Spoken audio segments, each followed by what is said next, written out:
All right, Victoria, thank you so much for joining me today. I cannot wait for all the knowledge you're about to drop on VA benefits. I'm really excited. You're the first person we've had on that's like a guru on this stuff, so I'm really excited. Yeah, me Do you too. want do you want to take like a second, introduce yourself, a little bit of background, and then we'll dive in. Yeah, absolutely. So I'm Victoria Hardy. I am a Navy veteran. I spent 8 years as a Master at Arms. I was so Navy security. My focus was anti-terrorism, which was super cool. I got to do a lot of really fun stuff doing that. And then I transitioned out and I did a couple years in security, doing some unarmed security stuff, working in dispatches, which was right up my alley. And then, oh gosh, it was 2022. Yeah, February of 2022. I kind of stumbled into the job that I work now, which is as a benefits consultant, meaning I help veterans by consulting on their disability ratings, helping with new stuff, helping with increasing what they've got. But outside of that, I'm married to another veteran, another Navy veteran, and we have 4 fur babies and live in beautiful Charleston, South Carolina. So I that's love Charleston. it's gorgeous. I love it here so much. I fell in love when we got stationed here and Mhm. never wanted to leave. Yeah. What year did you move to Charleston? Officially 2016. We took two Okay. years off to be in Oklahoma where he was stationed, but we've been here for the better part of 7 years now, which is insane. Yeah, that's crazy. Wow, Yeah, 2016 was 7 years ago. I know. Makes you feel old. I'm I'm not looking forward to the big 30 next year just because it means I that I'm know. actually aging. Yeah. Well, okay, so let's backtrack to when you joined the Navy. How old were you? Why did you decide to join? Yeah, so I actually kind of always knew I was going to be in the military. I guess when I was like a toddler, just barely learning to walk, I would take my great grandfather's Cracker Jack cover and put it on behind him and march behind him with his cover on. And my family always kind of knew I was going to go into some sort of service like that, whether it was law enforcement or military. And I was actually supposed to go to the Naval Academy. I was primed and ready to apply. I had a verbal confirmation that I was going to have a sponsorship, and I got sick in my senior year and ended up having to have a surgery that would have backed me up 2 years. So Oh, wow. I was I don't remember where I was driving from, but I was driving home one day after I had graduated, and I was like, you know what? I'm just going to go to the recruitment office and see if I can enlist. I just, at the drop of a hat, I was like, I'm ready to do this. And I was 19 when I officially joined. I turned 19, and it was like 2 months later that I went to boot camp.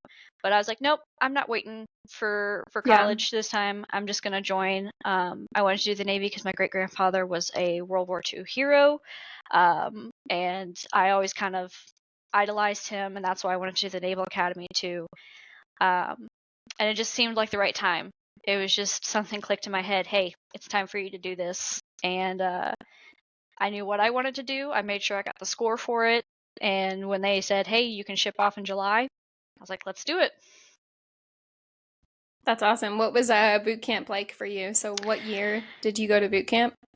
I went in July of 2013. And it was definitely a culture shock. I grew up in Georgia, and I was from a homeschool home. And my parents did a great job of socializing me and getting me, out into programs and doing things. But I still was kind of in my bubble.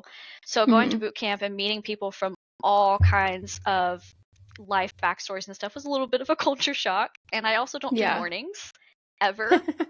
Um, That's all so you the do in boot camp is mornings. yeah, so the 4 a.m. wake up calls were rough, but Yeah. it was a great experience overall. I met some mentors that I'm actually still close with.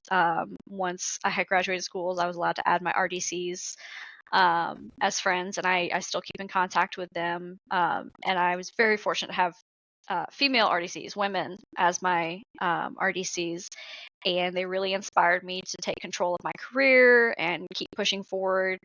And I still look up to them as examples for, how to be a strong woman in the world.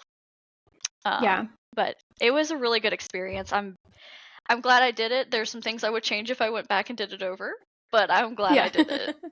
Yeah. I actually shipped out September of 2013, so we're not too far off. Oh, yeah. You probably got there right as I was leaving. I graduated September 13th. Yep, I got there September 7th or 8th, I think. Yeah. I know I shipped out on the 7th, but I don't remember much of boot camp. And I always tell people that are like thinking about joining, like boot camp is literally 7 to 9 weeks of what could be years. So like just all you have to do is pass. You don't have to do a good job. Like you don't have to be the honor recruit. You just have to get through it and you're never going to think of it again. I was the honor recruit.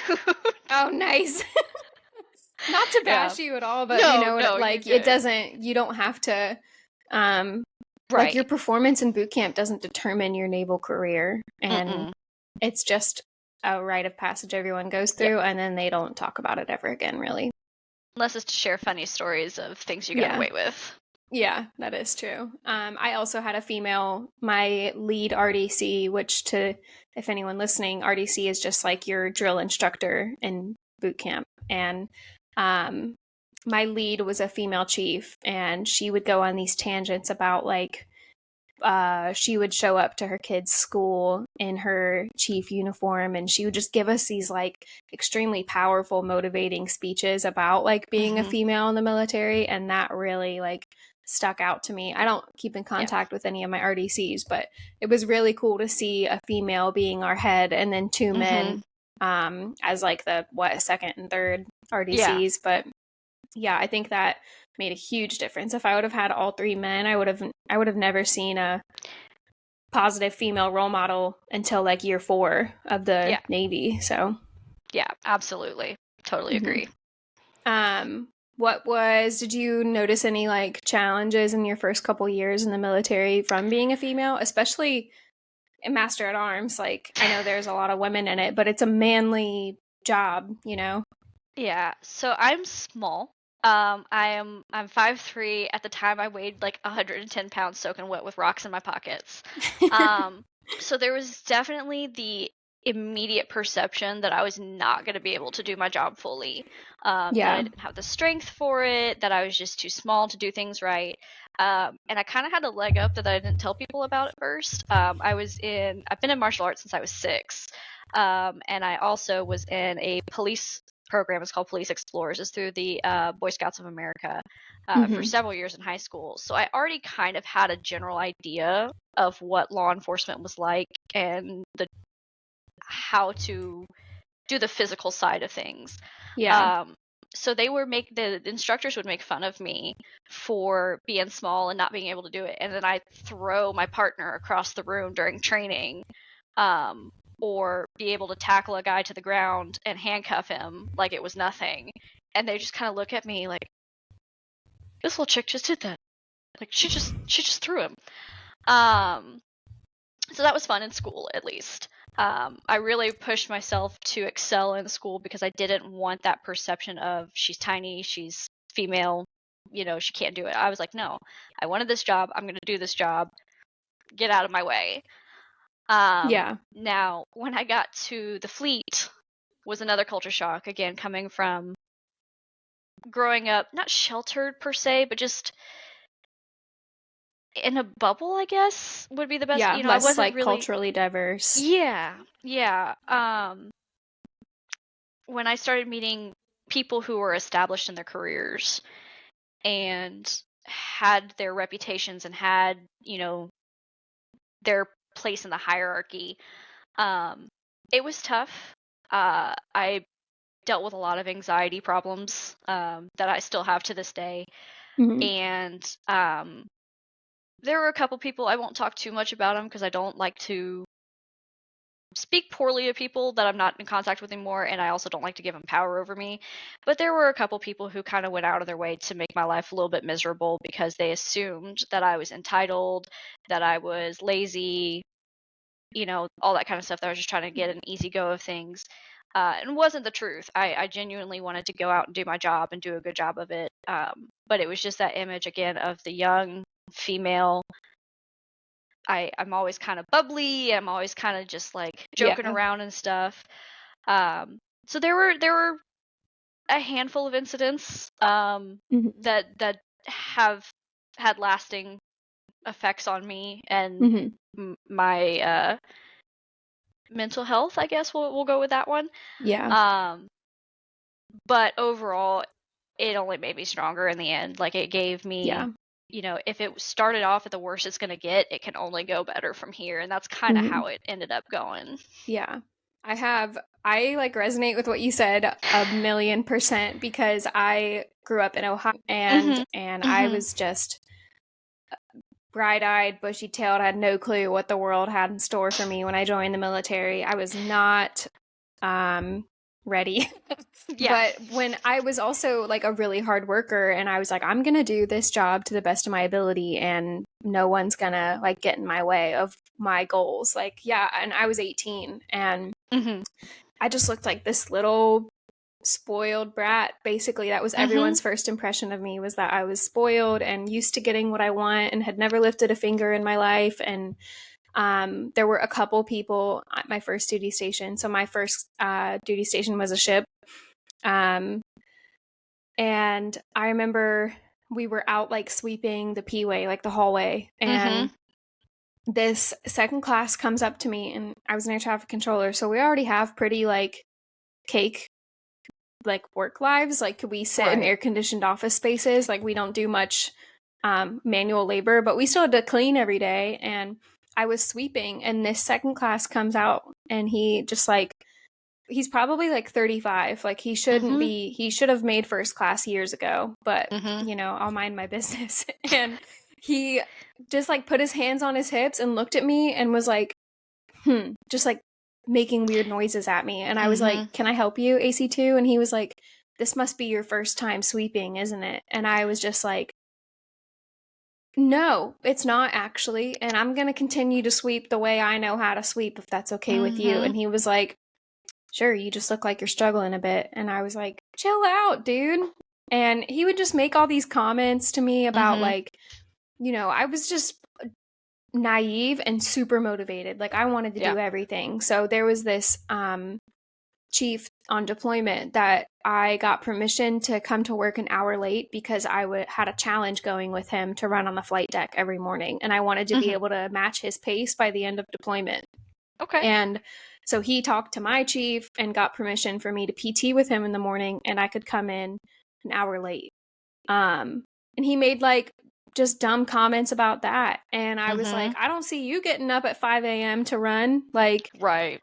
while you guys are sitting here just doing nothing, waiting for cleaning stations, I'm running and then Right. showering and getting to work still on time before work starts. And Yeah. he ended up making he stayed a second class for several years after that, and I Mhm. made first class before him, and I knew him as an airman, and then I picked up chief and he is still a first class, I think. So I'm just, karma. Oh yeah, Sucks to absolutely. suck. Yeah. Yeah, absolutely, for sure. Yeah, I the one that sticks out most is a second class, that the one that assumed that I was entitled, lazy, that kind of stuff. And he literally told me one day that I did not belong in his navy, and it was better off if I just got off the ship and got myself processed out and just went back to my life and whatever, and didn't have to work hard. And that was the day that I cried while being armed up. And I was like, this is not how things should be. No. Luckily, I had good leadership on that team, and they were like, okay, these two are clearly not getting along. You guys aren't allowed to be around each other. You're on different shifts. But, there was still tension there for the remaining 2 or 3 months that we were on mission for that one. Yeah.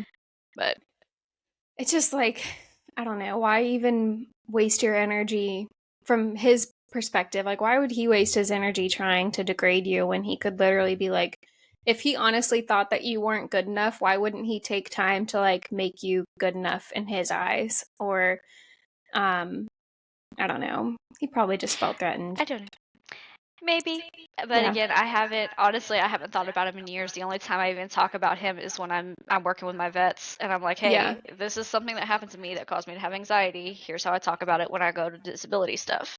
Yeah. So Yeah. it's just a No, funny and story same, now. like I rarely bring it up until Yeah. someone says something like that. Yeah. Okay. Were you on sea duty your whole time in the Navy or N- Uh, no. So I did 2 years. I was with Mobile Security out of Bahrain. So we were actually on the USNS ships that did the UNREPs, yeah. sent across fuel and supplies and stuff. So I did that for 2 years out of Bahrain, which was super cool because I got to go to all the different countries to pick up supplies. And Yeah. then I did my last 3 years of active duty. I did my brain just completely shut off on me. I worked at the nuclear prototype school here in Charleston as security. Okay. So that was a shore duty, but it was still anti-terrorism. We still did a lot of run and shoot drills and things like that. Very in the job type stuff, not necessarily law enforcement, but like what I like to do, which is protection of assets and things like that. Yeah. Oh, that's So really cool. My yeah, best friend was stationed in Charleston her last at the same time as you. You might know her. We'll talk about it after the yes, recording. But that's absolutely. pretty interesting. And then we knew a couple of the MAs that were in Charleston too. I think she got out in right before the pandemic, I want to say.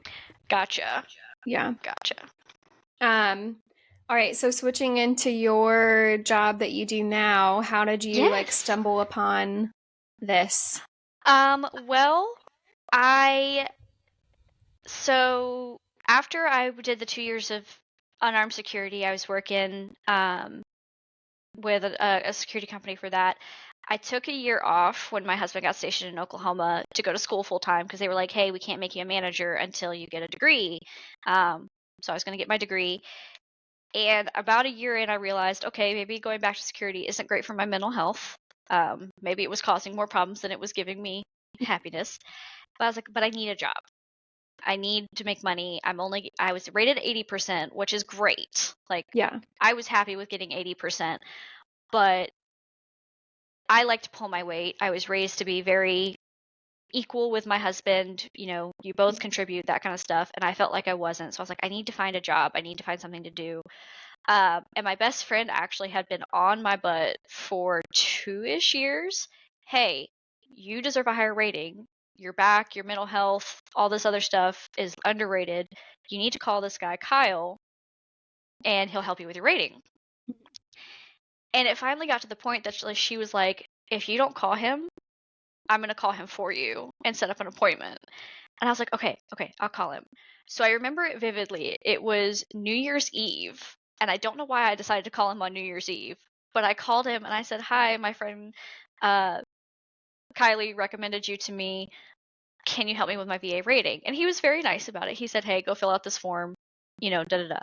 So I scheduled my actual screening with him, and he goes, yeah, you could definitely qualify for 100%. Like, your symptom support qualifying for 100%.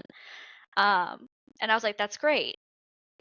During that conversation, it had come up that I could not find a job because due to the physical stuff that I have going on and my mental health, working hospitality or retail is not an option. I am not Yeah. nearly nice enough to work hospitality or retail. Yeah. And I commend the people that do, because you guys have strengths that I will never know. Um, but I was telling him, that's part of why I'm trying to do this, because I need a job, but I can't find a job. And we get to the end of the call, and he goes, this may be a little self-serving, maybe a little serendipitous. We're about to close out our applications for new consultants to work here. I really like how you're presenting yourself on the phone. I like how you clearly are educated and you like to learn things. You're asking questions about how things work. Why don't you put in an application and we'll see how the interview goes? And I was like, I don't know if I'm good at this because I'm not salesy. I'm not a salesperson. I like Yeah. to share information. I like to help people, support people. I don't do well with selling things. Mm. And he was like, we can work on that. Just put in the application.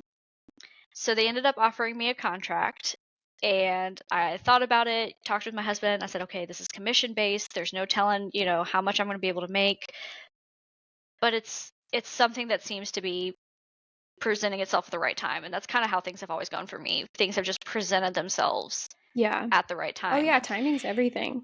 Yeah. And so I was like, okay, we're going to do it.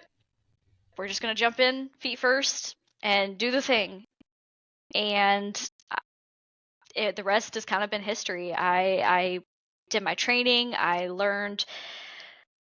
We start off learning to help with what vets already have with what we call our DBQ generation or increasing. And I spent about a year doing that, helping veterans go from lower ratings to what we call more accurate ratings. And then the drug effect kicked in because I started getting people with successes. And I was like, oh, this is good. I can do this. And it felt good when you got that phone call. I got my 100%. I'm permanent and total. And it just kind of became everything to me, and it still is. And I'm almost at 2 years now. It'll be 2 years in February of next year that I've been doing this, and it is without a doubt the best job I've ever done in the world. Oh, that's awesome. It is so rewarding when a client that you've been working with for a year sends you a video of his wife finding out that he got 100% PNT after fighting for it for 5 or 6 years. And she's, screaming and crying and rejoicing and all this kind of stuff. I still remember that one because he was the first guy that ever said yes to me. He was the first one. He and his wife were like, you sound like you care. We want to trust you. Let's do this. And they got their 100% earlier this year, and I'm still, I still check in with them every couple months. Oh, good. And so it became the emotional toll that can sometimes come with it, because it can be emotional. You're taking on a lot of these veterans' stories and struggles and things like that. But I get those phone calls or those texts or emails. I got it. They gave me my decision. And it's just the best feeling in the entire world. Oh yeah. That's awesome. And it's especially I can just tell that you really care and you have an empathetic side to you. So I feel that 100% that I would get that's why I didn't go into healthcare. I really thought about it for a bit, and I thought about going into teaching for special needs. And I just came to this conclusion, I don't have the emotional capacity to be able to separate the two. And I still, even with my own business, I put my emotions into things. And yeah. But that's awesome. And it's helped me because it's allowed me. So one of the things we do is we help vets with new service connections. And through that, we teach communication methods that help tell their stories while communicating the symptoms. And I've had to use my own examples, my own stories, my own traumas to be like, hey, this is how it presents for me. Does that reflect for you? And it's helped me process a lot of things that I kind of, even with therapy, because I stay in therapy. I know that I need it. But it's helped me come to terms with a lot more things that I didn't realize I had tamped down. And it makes me feel stronger because I can talk to these guys. I can be like, look, I can do this. I can talk about my things. Now you can do it too. Yeah. So it's helped a lot as much as I've taken on, but that's why I protect my weekends. Yeah. No, that's great. And isn't it just the best feeling ever when you remember a negative story that you used to not be able to tell, and now you can tell it and be like, look at me now, I'm good, And I love when I can see people have that growth in front of me. So that's really cool that you're able to do that too. Yeah. Okay, so I just separated September 7th, and today's October 27th. So I'm still waiting on my first whatever rating to come back. I did all my appointments and everything. But what advice do you have, I guess, for someone in my shoes that's fresh out and just started the claim process? So before you even submit a claim, there's a couple, we call them puzzle pieces, that we recommend that you pull together and have ready to submit. So the first thing is the most important, and this is unfortunately something that a lot of veterans or service members even don't get to take advantage of, is medical records. Mhm. You've got to go to medical. You've got to get diagnoses for things, even if it's just anxiety disorder for mental health. It doesn't have to be PTSD, doesn't have to be specific diagnosis, just anxiety disorder, something like that, or for your back, lumbar strain, for your knees, something going on. Getting those medical records and those diagnoses is going to be a huge part of a successful claim, because if you can get it while you're in, then that's evidence that supports that it's service connected. Mhm. So you want to have that. You definitely want to have as much medical records. And if they tell you can't go to medical, tell them that's where they can shove it, basically. That's the nicest way I can Yeah. put it, and that you're going to medical. Because you have free healthcare. Go to medical. I get a little passionate about that one, sorry. No, I appreciate it. The other thing that you want to have, the other puzzle piece, is what we call a nexus event. And a nexus event is either a single event or a series of events that has caused you to start experiencing the condition and the symptoms that go along with it. So when I talk about, I use my back a lot because that's one of my main ones. So when I talk about, what a back nexus event is, I was on one of my missions. We were in full kit, which is full, bulletproof vest, helmet, Mhm. all that kind of stuff. Had all my gear on me, and I was carrying my crew served weapon, which is typically a weapon that needs two people. Mine was easy to carry, but still. And we were in rough seas, so I was trying to be careful, and I was going down a ladder well, and the ship went down. I missed a step, and then the ship came back up, and I just tumbled in about 60, 70 pounds of gear with other stuff on it down the steps. And the next day, my back started hurting. So that's kind of my nexus event for my back. There's other things that go along with it. 8 years of wearing 60 pounds of gear, 14 hours a day doesn't help. Yeah. But that's kind of the identifying thing. So those nexus events are important because that's how you communicate, yes, this happened while I was in service. I have the documentation, but here's what actually happened. Mhm. So those are the two big things that I would recommend having, is evidence/diagnosis and the nexus events. Then it just comes down to knowing what the requirements are for the conditions that you're applying for. So I always encourage research. It's all publicly published. I promise I can talk. So you can look up, VA rating schedule for knees, and you can find that and see what the requirements are and say, okay, this is where I am, so this is probably where an accurate rating is, and then take that and be able to communicate it. And that's the big thing, is communication. The doctors that you go see, they see 20 veterans a day, right? They're constantly getting veterans coming through their office for exams. You want to be the one that stands out. You want to be so prepared for their questions that they don't even have to really do work. You're giving them everything they need to know.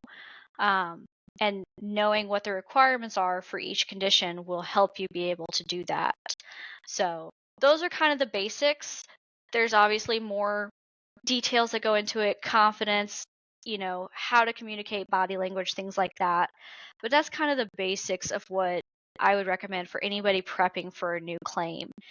And even if you've been out for a couple years, if it's been a couple years and you never went to medical, okay, we can still work with that. Go to your doctor, get imaging done on your knees, tell them to diagnose it. Now we can go back, and maybe we do go back to your medical records and see when you went to the medical clinic to sick call and got seen because you busted your knee and they gave you an ACE bandage and some Motrin. They didn't diagnose you, but maybe there's something in there. And we can make that work because, again, we have our nexus events. We're communicating what we experienced in the military, how it affected us in the military, and then a little bit of how it affects us now. Mhm. So, Do you offer, I think that there are a lot of veterans out there that don't think that they have any disabilities. Do you offer a service of like sitting down with them to be like, to go through their records with them to help identify what they could claim, or? Not in that current sense. So any veteran that comes to us gets a free screening. And through that screening, we have like a checklist that they fill out, and it says what they want to be screened for, so what they want me to talk about and that kind of stuff. So we don't go over their records per se because we want to maintain HIPAA compliance. Yeah. We don't want to cross those lines. But I'll ask questions and I'll be like, okay, so you want me to talk about your back? You're saying you have no records. Have you requested them, or what happened that your back got messed up that you want me to talk about it? So I kind of push them and I dig into those little crevices where they're like, I don't have it, but I might. And I'm like, I bet you do have it. I bet you do Yeah. have an issue with that. Let's Mhm. get into it. But as for like medical records, no, we don't go Okay. over those. Yeah. That makes complete sense. I just didn't know. Yeah. I think like the most annoying thing I hear, and I'm don't really know much about the claim process. I'm kind of learning as I go, and Mhm. I understand it's a long process, so I'm not stressing about it. But Yeah. like it's just so frustrating when there are like, especially like people who did like security or had these like physically demanding jobs, and they're like, "Oh, I'm fine. I don't need to claim a disability Mhm. claim." And I'm like, "But you literally earned this. Like this is a part of serving, is the ability to do this after." Yeah. And it's not like, I don't know, and you see people that take advantage of the system and that don't quite deserve what they got. I don't care. It doesn't affect me, but Right. and then you see people that are really deserving and are too like, I don't know if it's pride or what, they refuse to get the rating for it that they deserve. So Yeah. And that's actually something I've come up against a little more often recently, is vets who haven't claimed something, or they've got like a 10% overall rating and they're like, I just don't know if I have anything else. And I'm like, did you sign on the dotted line? Did you give your blood, sweat, tears, soul, yeah. bodily autonomy, whatever, to the military? Okay, then you are at the very least entitled to apply for these benefits. Yeah. And my job is to help you accept that, be okay with that, and be able to communicate it to the VA doctor. And again, get what you've earned. Mhm. So if someone files, let's say, you talked about if someone wants to try to increase their rating that they were already approved for, Hmm. how does that work? And then as far as like back payment goes, do they back pay to, I guess, can you explain how back pay works in that scenario as well? Yeah. So I'll start with back pay and then I'll move on to the DBQ generation / increase. Okay. So back pay is kind of arbitrary, I'll be honest. I haven't really been able to find a trend in how much back pay people get. Now, I will dispel the biggest myth about back pay. If you've been out for more than a year, your back pay will never go back to your EAOS when you separated from the military. A lot of people think that when they increase a rating after like 5 years, that's going to go back to their original separation date. This is not true. When you file a claim after your initial one, you do what's called an intent to file. And that starts a 12-month window in which you can submit a claim. Whenever you submit your claim, the most back pay you can receive is to the date of the intent to file. So, for example, I submitted my intent to file for my increase on December 31st of 2021. I filed my claim in November of the following year because I had to wait a few months to actually start the process with Atlas. So I finally filed right before Thanksgiving last year, and I got increased officially in February of this year. My back pay did go back to December 31st of Okay. 2021. However, I've had veterans who started their ITF in January, submitted in July, got their decision in August, and only got back pay to July. So There may be a formula out there for it. I have searched high and low. I've practiced my Google foo. I have not been able to find the formula officially. I would love to know what it is, though. But the most back pay you can get after a year is to your intent to file date, unless it's um, like if you got out in January, filed your first claim in March, and then wanted to. There's so many things that you could go into. There's so many different things. It's kind of case by case, but generally it's to your first year out or to your intent to file. Right. So it sounds like anything that happens within your first year out, generally speaking, would go back to your EAOS. But once you're beyond a year, then it goes back to a paperwork date, basically. Correct. Okay. Yes. Yeah, that makes sense. Yeah. So with the increased guys that I work with, DBQ generation, and a DBQ is a disability benefit questionnaire. That's the form that gets filled out and submitted to the VA for your claim. It's got all your symptoms, your history, things like that. So you hear me say DBQ, that's what that is. So that's the program I did as a client, and it was super easy. Atlas works with a company called Remedical, and they actually help with the DBQ generation. So the veteran will come to us, will say, okay, we can increase your headaches, your neck, and your knee pain. For example, we're going to do 3 things. We then go through a process. There's some questionnaires. There is some record gathering, but because it's through a medical company, it's all HIPAA compliant. We don't look at it. It's all their people that look at it. But we do some questionnaires, some record gathering, and then Remedical will generate the documents, and we will coordinate with a doctor in the veterans area to go see them and have their C&P exam done.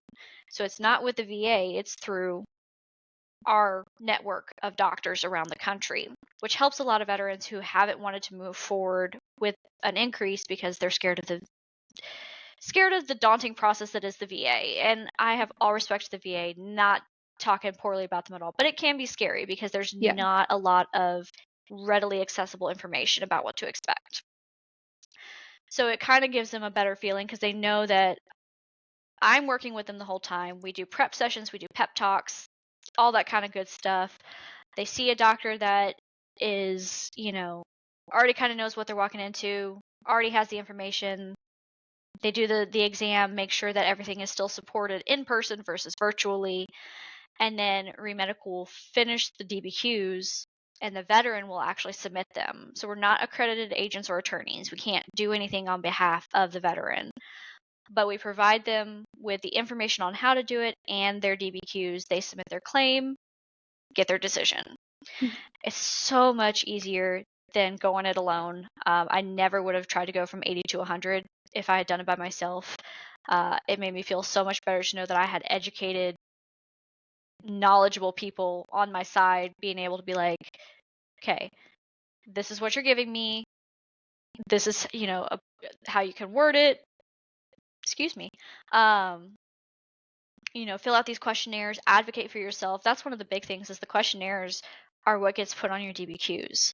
So you get to have the only voice or the main voice in your claim. Everything that we put on there is from the veteran themselves. And it's very empowering for a lot of veterans because they're like, I get to tell my story and that's what's going to get submitted. Yeah. So it's a fantastic program. I mean, everything we do is fantastic. I could talk about it all day. But it's definitely one that draws a lot of veterans to us because they don't have to worry about navigating the VA by themselves. Yeah. No, yeah, that's amazing. It is very daunting and overwhelming because they don't make that information easily available. It's out there, like you said, everything's out there, but they don't make it easy on you. And it's I had a point probably a month ago where I was like, this takes so long to do anything. And I had a thought in my head, like, I should just not do this. It's not worth it. And I was like, it's worth it.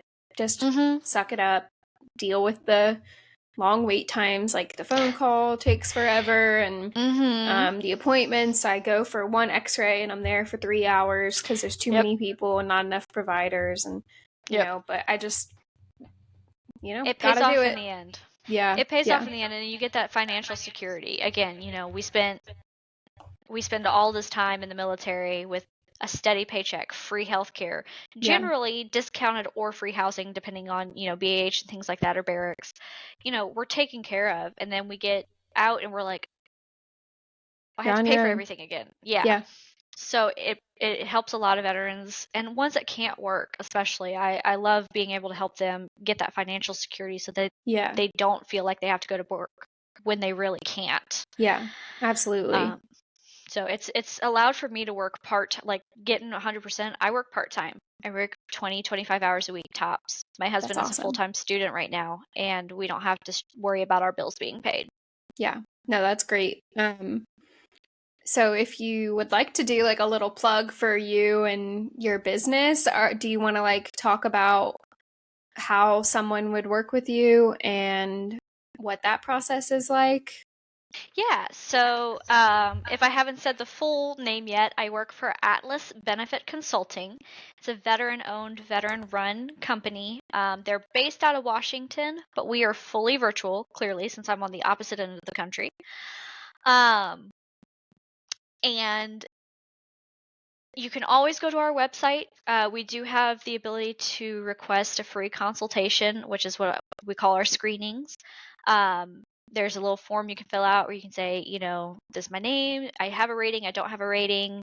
And then you pick your consultant. Obviously, I'm biased. You should definitely work with me.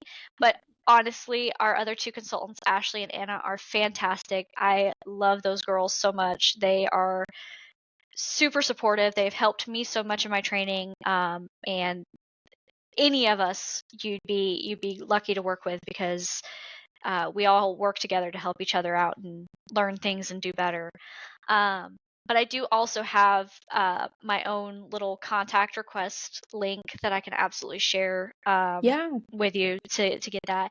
And that's just a quicker way. I always recommend going and looking at our website. But if you're already like, I just want to talk to Victoria, I just want to get an idea of things, I have a contact link that can be filled out. It goes right to my inbox, and I'm able to touch base and everything fairly quickly. And then from there, we get that basic information. We get, if you have a rating, I get a screenshot of your rating so I know what everything is, where you are, what can be increased. We do that little checklist that I talked about earlier where you just tell me what you want to talk about, and it has a place where you can put your specific questions. So I'll have people be like, hey, what do I do if I have no records? Or, I want to look at getting this service connected, that, or I have questions about how the process works, things like that. And then we do our screening. And it's about 30, 45 minutes, depending on how chatty we are. And through that, I'm able to ask questions based on the VA's requirements for the disabilities and kind of give you an idea of what your overall rating projection looks like. And, you just let me know at that point, hey, I'm ready to do this. Or, hey, I need a little bit more time. I'm going to get some more records and come back. That's the thing I like most is I don't feel like I'm pushing it on anybody. And I will never push it on people. If you are not ready, I'm like, cool, let's follow up in a few months. Let's just talk, Yeah. catch up, see if you're ready. Because I did the same thing. I talked to Kyle in December and I didn't move forward till March of the following year. So I'm always available to answer questions. I tell people all the time. My Facebook inbox is open, my LinkedIn, my actual email inbox. Like I tell people all the time, just reach out to me, ask questions. I've had people call me before and go, "Are you the VA rating lady?" And I'm like, "That's me. That's who I am, the That's a VA good rating social lady." media handle. Right, right. Um, but yeah, I'm always willing to answer questions, even if you're like, hey, I'm not interested, I just had questions. I love sharing information with Yeah. our community. That's great. And of course, I'm biased. I think you should work with me because I'm good at what I Yeah. do. But I also just love helping people.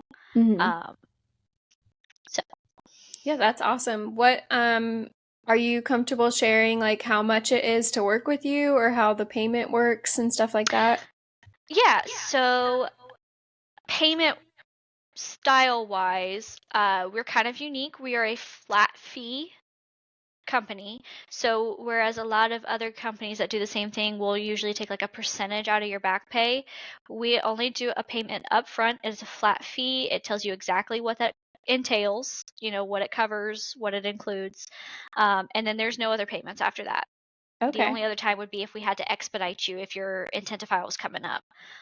But we usually monitor that pretty closely, and we're like, yeah, we'll get you done way before that. Okay. Pricing wise, it does depend. So for our new service connection program, which is called Communications Training Program, it's an a la carte style menu. So our mental health program through there is right around $2,000. And then for physical stuff, so headaches, shoulders, back, reflux, things like that, it's about $500 per condition.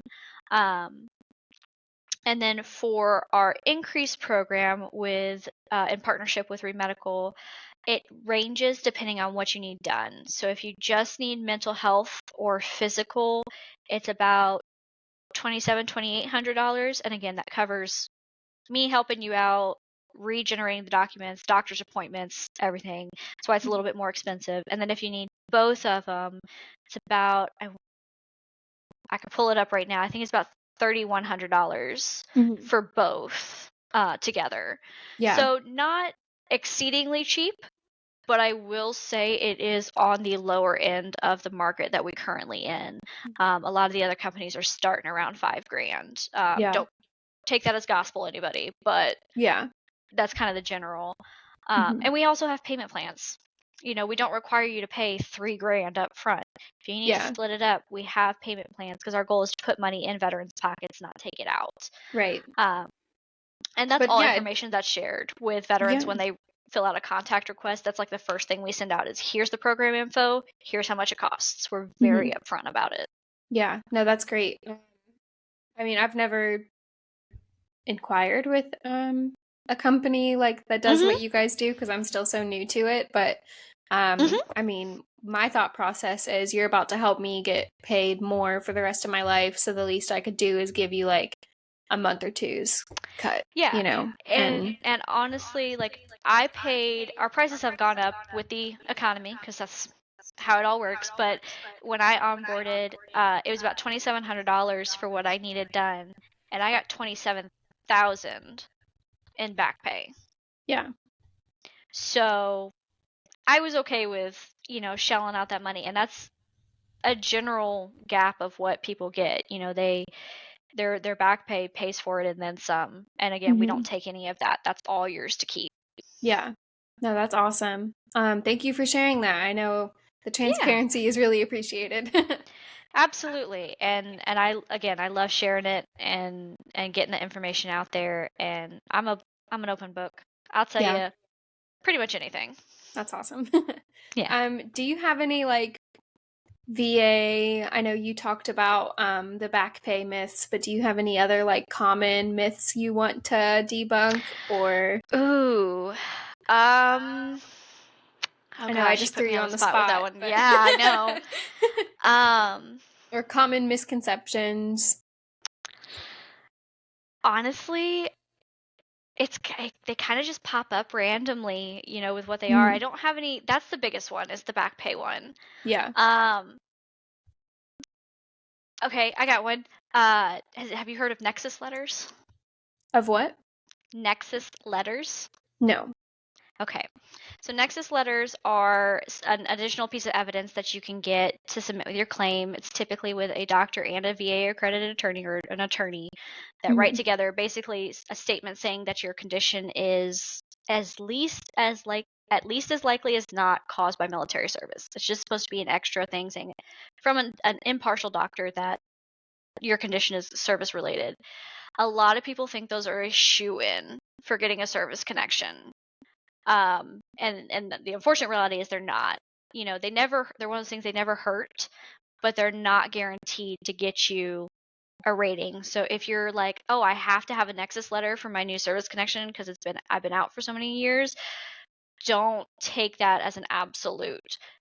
Look into them. If that's something you want to get to add to your packet, absolutely do that. But Mhm. a lot of veterans think that if you have a nexus letter, you're getting a service connection or you're getting an increase. And it's unfortunately just not the reality of it. Yeah, not as Um, powerful as you may think. yeah, Yeah. yeah. So those are the two big ones that I see a lot. But I mean, like I said, they're ones that pop up. They're like, oh, is this how it really is? And I'm like, no, Yeah. no, that's not accurate at all. What about time frames to file your claim? Do you lose the ability to file your claim after a couple years? So that's what the intent to file is for. Mhm. And so that you have a year to submit your claim after you get out to get back paid to your separation date. Mhm. Once you do the intent to file, that gives you 12 months to the day to submit a claim. However, there's no penalty if you don't. So if you came to me and you're like, Victoria, I think I might want to do an increase. And I'm like, cool, submit your intent to file, get me the date, we'll keep track of it. And then life happens and you're not able to do it.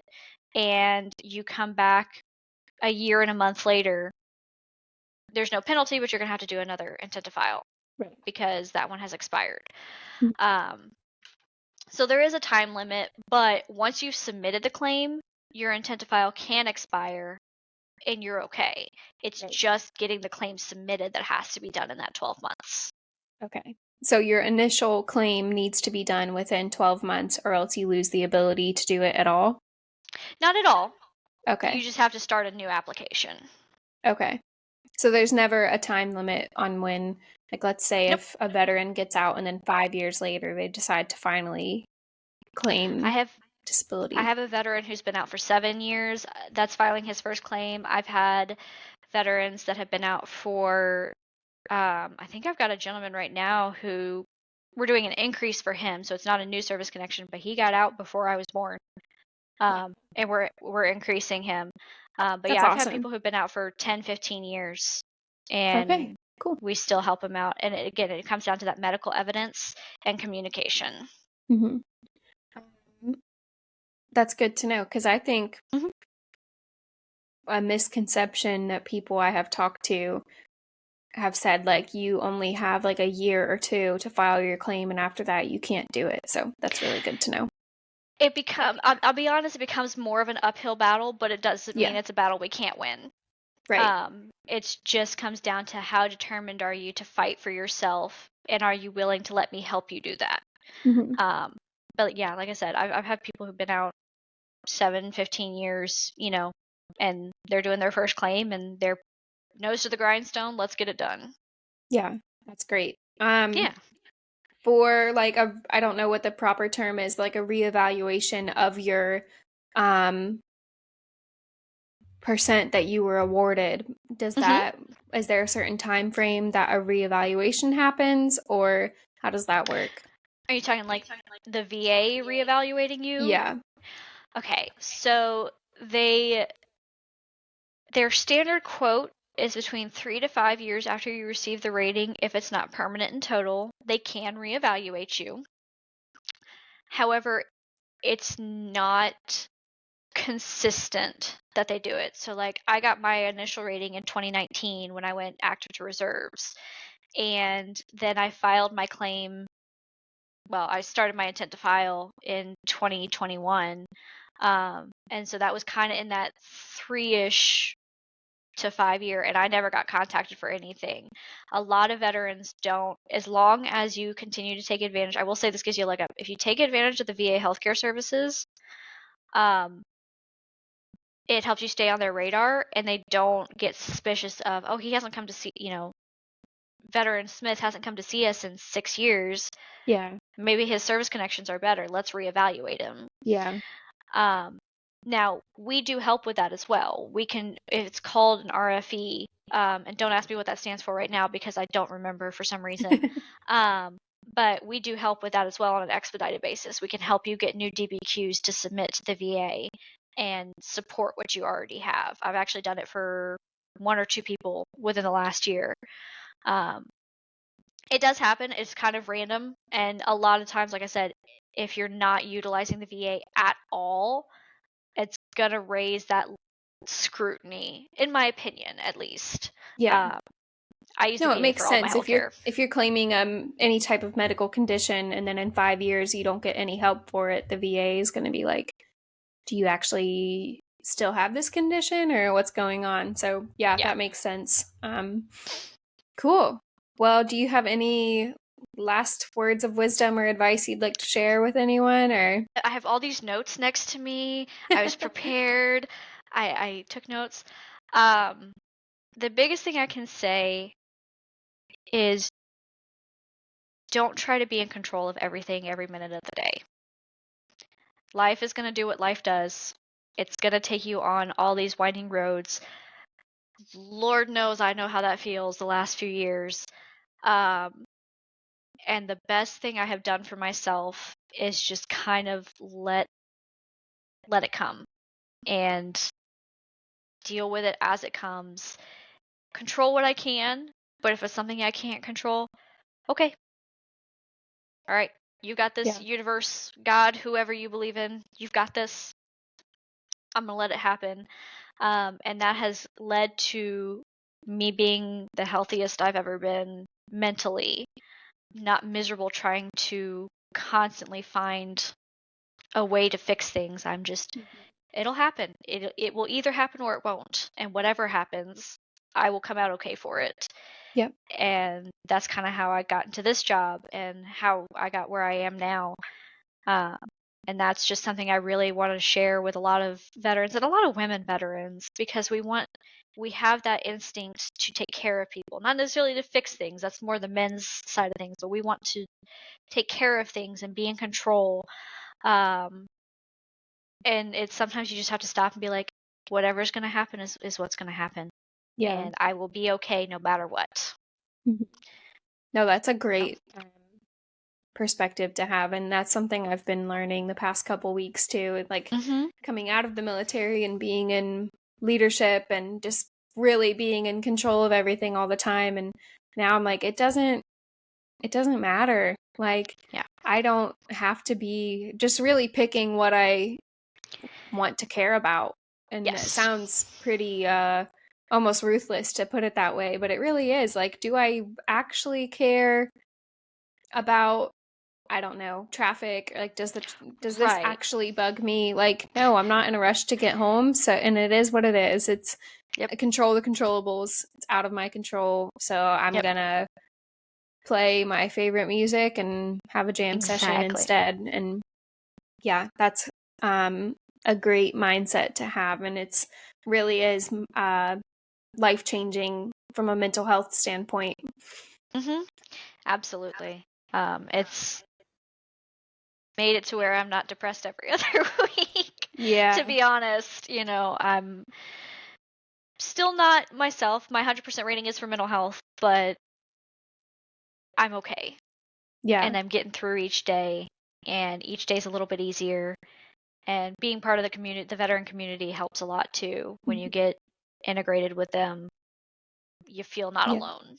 The community is so strong here, and there's if you just take the time to really look into what's around you, there's so much. And there's I know that, like, being a new veteran or even someone still in the military, especially a woman, like, it doesn't matter who you are, but if you're feeling alone, there is something there. And it just takes like the tiniest bit of effort to find it. And the community has been amazing. Yeah, and you will always have someone whose inbox is open. Yep. Just absolutely. post, hey, I need to talk to someone, and you'll have 10 people. I'm here. And that's been an amazing thing, is I can just talk to someone and they understand. Yeah. And just the friends that you make in your duty stations too. Like, if I called someone that I haven't talked to in 2 years and was like, hey, I just really need someone to talk to, they're going to be like, what's up? How are you doing? Yep. Like, I would love to talk to you. And it's, yeah, the that like bond stays. Yeah. Yeah, for sure. Awesome. Well, do you want to share where people can find you, or I'll post the links to like your websites and your contact form and everything in the show notes. Yeah, and like I said, our website is bevetstrong.com. It's got a ton of good information on it, and I am all over social media. I have pretty much every platform available because why not? Um, Love it. People are more than welcome to reach out to me. And then, like you said, we'll have my contact info in the show notes so people can reach out and we can help out and get you a higher rating or get you a rating in general. Awesome. Thank you so much for Yeah. sharing all of your knowledge. I learned so much, and I'm sure other people will too. Awesome. And yeah, take care. Thanks. You too.